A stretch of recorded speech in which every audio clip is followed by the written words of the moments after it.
Alrighty, this is Building Iron Man's Cave, part 48. So I'm going to show you guys the outside now.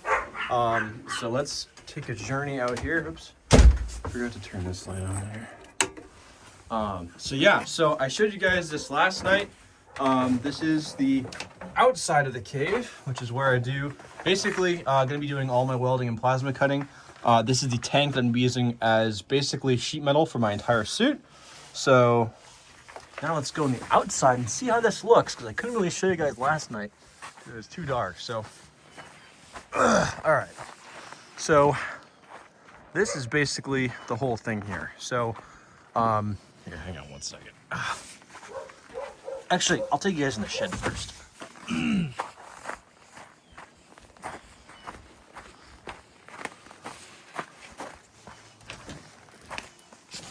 So I don't know if you guys remember, but when I used to build in here, this place was full of a lot more stuff. I've basically taken everything out of it. I'm gonna 0.5 it actually so you guys can see. So I kept my suit in here just because I have nowhere else to put the suit. My furnace is obviously still there, but I've taken a lot out of here. It looks very like, it looks very picked, I guess. The floor is an absolute disaster. There's a lot of stuff that I actually got from my friend who was cleaning out his basement last fall, and I just haven't really had enough room to put everything, so everything's just kind of a mess. But yeah, so I basically took all the essential stuff out of here, my computer, my tools, everything has basically just been ripped out of here, although I would like that whiteboard, but honestly, I'll just keep it in here, it's fine. So yeah, so let's go back out here and check this out. So if you guys remember, I was trying to build a huge addition and basically double the length, or actually, well, yeah, I'd say double the length of, I mean, technically I was trying to triple it, because I was trying to have it to go out to here. But yeah, so this is the, huge extension on my shed that I built. And of course, I got told by the town that I could not finish this due to zoning regulations. And honestly, I respected that for a bit. Anyway, so I didn't finish that, which is fine. So I built this instead. So this is the entrance to the cave. So I got all this. Now this looks like a fort from Fortnite. Okay, it's just like all this scrap wood I've had left. This is like literally all of it. I have maybe 1 or 2 pallets left. This is literally every single piece of wood I have left in my collection that I used to build this project. It does look really, really crappy, but I did that for a reason, because I didn't have the time or really, honestly, the weather conditions to cut every piece and make it perfect. I just wanted to have a stable fortress. So yeah, so this is what I did. So come in here and get this nice little lookout area. I can actually kind of see through these crossbars here. Get the oil tank right off the bat. And yeah, I kind of just fabricated this little hallway. I got a little light up here, which does work. Got a little light.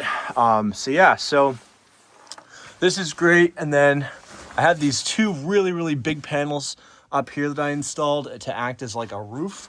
So that way the snow that comes straight off here can just slide right down, which it does. And you can see the snow just piled up in there coming off of my roof. So yeah, this is literally the cave. I think I showed you guys last night my fan. So I installed the extraction fan like that. And it works really good, by the way. Again, I found this at the dump. It works great. It's worked great for years. The reason why I installed the extraction fan here is because I'm going to be welding and plasma cutting. I just cut myself in the oil tank? Ah, crap, I did. I'm going to be welding and plasma cutting right here. So I wanted basically, because I don't like breathing in all the fumes and stuff. I'm really kind of it bothers me, it gives me headaches. So I wanted to have a fan to blow on the fumes while I'm cutting, so we can just kind of blow it through those, the wall, I guess, right there. And also just blow it down the hallway. So that way I can do that and not have to worry about it. So, and I think I showed you guys my pressure gauge.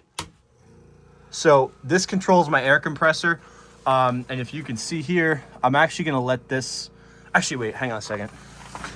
I didn't show you guys this yet. Hang on. This is one thing I did not show you guys.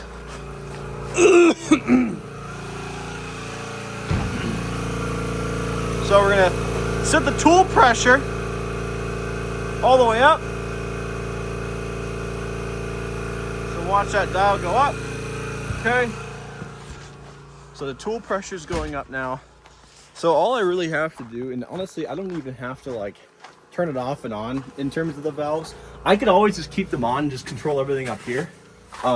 It's just I choose to just because I don't want to like destroy the O-rings and the stuff. So all right, so let's see here. So I'm gonna open the valve and you're gonna see that whole dial go right up. So like I said, this is directly connected to my air compressor, so I can control everything about my air compressor basically right from here. So we are a little above 100. Okay. It's not too bad and still climbing up. All right, so now we're gonna turn the air compressor off.